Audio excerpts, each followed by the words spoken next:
Or maybe, Eleanor, we're getting the Hierophant Reversed. Okay, so what must I release in order to become the person I'm meant to be? So what should you release, Queen of Swords, to become the person you be? Now we're getting the Hierophant. So the Hierophant is telling us that we need to think out the box. That we don't have to do it the standard way. We don't have to do it the way everybody else is doing it. We don't have to release anything we don't want. We don't have to go by the rules of society. We can be different. We are different. You can be who hell you want to be. You can be as quirky as you want. You can work things the way you want. It doesn't matter. It's about being different, because different is fun. Yeah? So if you're neurodivergent, if you have mental health conditions, if you have disabilities, it's all about stepping out there and embracing who you are. And then you can release and become the person you're meant to be. You could be a multiple, you could be a singular person, you could be non-gender, non-binary, you could be trans, you could be not. It's not, do you know, it's about being who you're meant to be. And when you connect, you are different. When you become different to the norm, it doesn't matter. You're just more colourful, you're more fun, you're more interesting. You will attract the right people to you. It's fun being you. Don't be afraid to be you. The problem happens, says Spirit, when you're frightened to be you. Don't hide it. Why should you? You're you. And you are fun and full of lots of magical, sparkly stars and moons, just as you are. Nobody's just like you. Yeah?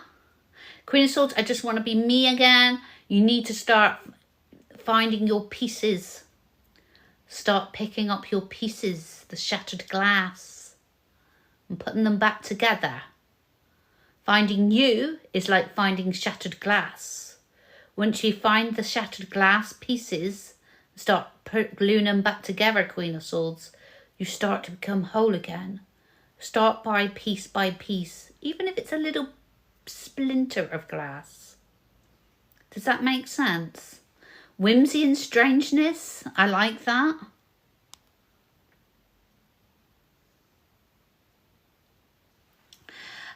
Sophie says, feel like I lost it a bit by bit, trying to find the glue and tape and pieces. I know. This is why you just pick up one bit of glass, one piece of you that was shattered. Focus on that. Find out what that piece of you likes and enjoys. And when you're happy with that piece, think about finding the other piece. That piece might just appear. And then find out what that piece likes, what they do. Maybe it will never be glued back together, Queen of Swords. Maybe they will just have to be happily being pieces, but living like pieces, but working together. Does that make sense? Okay. Lost your vibe. Oh, one thing at a time. Okay. And then no one can damage you again. Sophie, there's something in there. Healing has power. Healing has power. When you heal, you build your wall stronger than you ever built it before. Because with trauma comes knowledge. So with healing comes more strength. You build a better army around you. That invisible army. Your personal wall. Your boundaries. I get it. Yeah, Eleanor, shadow work. I reckon we should all do some shadow work. Okay.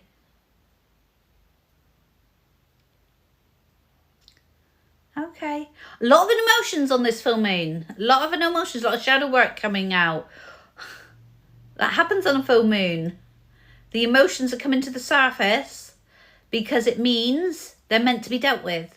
If you feel something coming to the surface on a full moon, it means that thing has not been dealt with.